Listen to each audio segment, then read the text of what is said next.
তো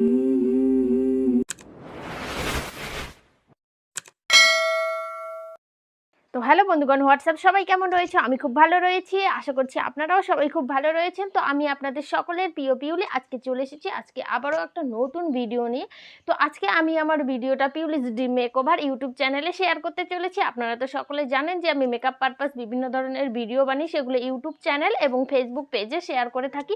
যারা যারা অলরেডি মেকআপ আর্টিস্ট রয়েছে আমার পেজ এবং আমার ইউটিউব চ্যানেল ফলো করো, তারা খুব ভালোভাবে ফলো করো। স্টেপ বাই স্টেপ প্রত্যেকটা জিনিস যদি তোমরা দেখো, আশা করছি এর থেকে বেটার এবং অ্যাডভান্স মেকআপ এবং কলকা ডিজাইন আপনারা শিখতে পারবেন।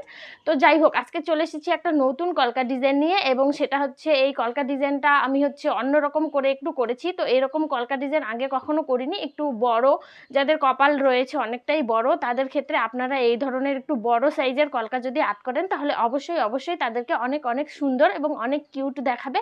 তো যাই হোক, ভিডিওটা কিন্তু ফার্স্ট থেকে শেষ পর্যন্ত অবশ্যই অবশ্যই দেখতে হবে। আর যারা আমাকে অলরেডি সাপোর্ট করে রেখেছেন, তারা তো সাপোর্ট করেছেন, তাদেরকে অসংখ্য অসংখ্য ধন্যবাদ। আর যারা এখনো পর্যন্ত আমার ইউটিউব চ্যানেলটি সাবস্ক্রাইব করেননি এবং ফেসবুক পেজটি ফলো করেননি, তারা খুব তাড়াতাড়ি চলে যান। এবং আমার ইউটিউব চ্যানেলের নাম রয়েছে পিউলিস ড্রিম মেকওভার ইউটিউব চ্যানেল, এবং সেখানে গিয়ে খুব তাড়াতাড়ি আমার চ্যানেলটাকে সাবস্ক্রাইব করে নিন। এবং যদি আপনারা ফেসবুক পেজ থেকে দেখে থাকেন তাহলে খুব তাড়াতাড়ি আমার ফেসবুক পেজটাকে ফলো করে নিন। তো ভিডিওটা স্কিপ করবেন না, কিন্তু ফার্স্ট থেকে শেষ পর্যন্ত দেখার অনুরোধ করছি। তো যাই, চলুন দেখতে থাকি ভিডিওটা। তো বন্ধুগণ, আমি প্রত্যেক দিনই কলকার বিভিন্ন ধরনের ডিজাইন এবং বিভিন্ন ধরনের স্টেপস আমার মেকআপ পারপাস ইউটিউব চ্যানেলে আপনাদের সকলের সঙ্গে শেয়ার করি। যারা দেখছেন তাদেরকে তো অসংখ্য ধন্যবাদ। তো যাই হোক, যারা বিগিনার্স মেকআপ আর্টিস্ট রয়েছে, যারা চাচ্ছ যে আমি মেকআপ করা শিখবো বা আমি মেকআপ করা শিখতে চাই, বা যারা মেকআপ পারপাস কাজ শুরু করতে চলেছো, তাদের জন্য আমি আজকে একটা অ্যাডভাইস এই ভিডিওর মাধ্যমে শেয়ার করতে চলেছি।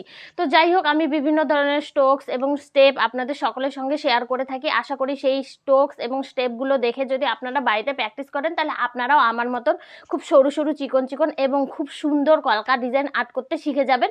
তো যাই হোক, আপনারা দেখুন এবং বাড়িতে প্র্যাকটিস করুন। আশা করছি খুব ভালো রেজাল্ট হবে। তো যাই হোক, আজকে আমি আপনাদের সকলের সঙ্গে যারা বিগিনার মেকআপ আর্টিস্ট রয়েছে তাদের সকলের সঙ্গে শেয়ার করতে চাচ্ছি, এবং যারা দেখো এই জিনিস সম্পর্কে নলেজ জোগাড় করতে চাও বা ইচ্ছা আছে জিনিসগুলো সম্পর্কে নলেজ জোগাড় করা, তাদের জন্য আমি শেয়ার করতে চলেছি যে আমি যে কলকাতা ডিজাইনটা যে আর্ট করি, যে পেপারটা এবং যে তুলিটা দিয়ে আর্ট করি এবং যে ফেব্রিকটা ইউজ করি, তো সেগুলো আমি কোথা থেকে কিনেছি এবং সেগুলো কীরকম রেঞ্জ হতে পারে, সেগুলো কোথায় পাওয়া যায়, সেই সব কিছু সম্পর্কে আপনাদের সকলের সঙ্গে তথ্য বিনিময় করব আজকে। তো যাই হোক, চলুন সর্বপ্রথমে চলে যাই যে আমি যে আর্ট করি সেখানকার যে পেপারটা রয়েছে ব্ল্যাক কালারের, সেই পেপারটা আমি কোথা থেকে পারচেস করি এবং কিভাবে কোথায় সেটা পাওয়া যায়। তো যাই হোক, আপনাদের সকলের সঙ্গে শেয়ার করতে চলেছি যে সেটা এক ধরনের ব্ল্যাক পেপার, ঠিক আছে। তো ব্ল্যাক পেপারটা আপনারা যে কোনো কসমেটিক্সের দোকানে যদি যান, সেখানে গিয়ে আপনারা ব্ল্যাক পেপারটা পেয়ে যাবেন। খুব অল্প মাত্র প্রাইজের মধ্যে আপনারা ব্ল্যাক পেপারটা পেয়ে যাবেন। 10 থেকে 20 টাকা আপনাদের কাছে নিবে। তো যাই হোক, তারপরে রয়েছে যে তুলি নিয়ে অনেকেরই খুব সমস্যা হয়। তুলি অনেকেই জোগাড় করতে পারে না, এবং আমরা নর্মাল মার্কেটে যেই তুলিগুলা পাই সেই তুলিগুলা খুব ভালো কোয়ালিটির হয় না। সেগুলো দিয়ে কলকা ডিজাইন আর্ট করা খুবই খুবই খুবই ক্রিটিক্যাল হয়। অনলাইন থেকে পারচেস করলেও অনেক সময় খুব খারাপ কোয়ালিটির জিনিসপত্র পাওয়া যায়। তো যাই হোক, আপনাদের সকলের সঙ্গে শেয়ার করব। আপনারা হয় অনলাইন থেকেও কিনতে পারেন, অথবা আপনার আশেপাশে নর্মাল যে দোকানগুলো রয়েছে কসমেটিক্সের, সেখানে গিয়ে খুঁজে খুঁজে খুব সরু চিকন তুলি আপনারা কিনবেন। এবং অবশ্যই অবশ্যই মনে রাখবেন 000 ছাড়া কিন্তু আপনারা তুলি কিনবেন না। যদি আপনারা 0 বা 00 তুলি কিনলেন, তাহলে বিগিনার্স হলে আপনাদের অবশ্যই অবশ্যই সমস্যা হতে পারে।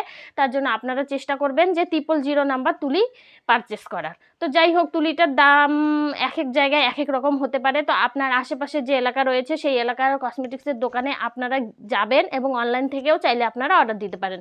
তারপরে রয়েছে ফেব্রিক। আমি কি কালারের ফেব্রিক ইউজ করি? আমি সর্বদা হোয়াইট কালারের ফেব্রিক ইউজ করি। আপনারা চাইলে ফ্লেস্টিন একটা ফেব্রিক পাওয়া যায়, এবং ইয়েলো কালারের ফেব্রিক পাওয়া যায়, রেড ফেব্রিক পাওয়া যায়। তো আমরা সর্বদা হোয়াইট, ফ্লেস্টিন এবং ইয়েলো কালারের ফেব্রিকই ইউজ করে থাকি। তার মধ্যে আমরা রেড কালার হাইলাইটেড করার জন্য ইউজ করি। তো যাই হোক, আজকের ভিডিওটার জন্য এই সব তথ্য আপনাদের সঙ্গে শেয়ার করলাম। যারা যারা বিগিনার্স মেকআপ আর্টিস্ট রয়েছে, যারা যারা শিখতে চাচ্ছ, যারা যারা মেকআপ শুরু করতে চাচ্ছ, যারা চাচ্ছ যে আমার ভিডিও দেখে শিখবে তাদের জন্য এই তথ্যটা আমি এই ভিডিওর মাধ্যমে শেয়ার করলাম। তো আশা করছি সবারই ভিডিওটা খুব ভালো লাগছে, এবং যারা শিখতে চাচ্ছ না, শুধুমাত্র আমার ইন্টারেস্টেড পারসন যারা দেখছো তারাও ভিডিওটা দেখো, কন্টিনিউ করো, এবং যদি ভালো লাগে তাহলে অবশ্যই একটা লাইক করবে। যদি আপনাদের এরকম ধরনের মেকআপ আর্টিস্ট কেউ থেকে থাকে আপনার আশেপাশে, অবশ্যই আমার ভিডিওটা তাদের সঙ্গে শেয়ার করবেন। আর যদি আপনাদের এই সম্পর্কে কোনো বক্তব্য বা কোনো কোশ্চেন, কোনো জিজ্ঞাসাবাদ থাকে তাহলে অবশ্যই আমার ইউটিউব চ্যানেলের কমেন্ট সেকশনে গিয়ে কমেন্ট করে জানাবেন। আমি চেষ্টা করব সবার কমেন্টে রিপ্লাই দেওয়ার। তো আজকের জন্য আমার বকর বকর এখানেই শেষ করছি। তো ভিডিওটা আপনারা কন্টিনিউ করতে থাকুন। তো আজকের জন্য টাটা, দেখা হচ্ছে নেক্সট কোনো ভিডিওতে।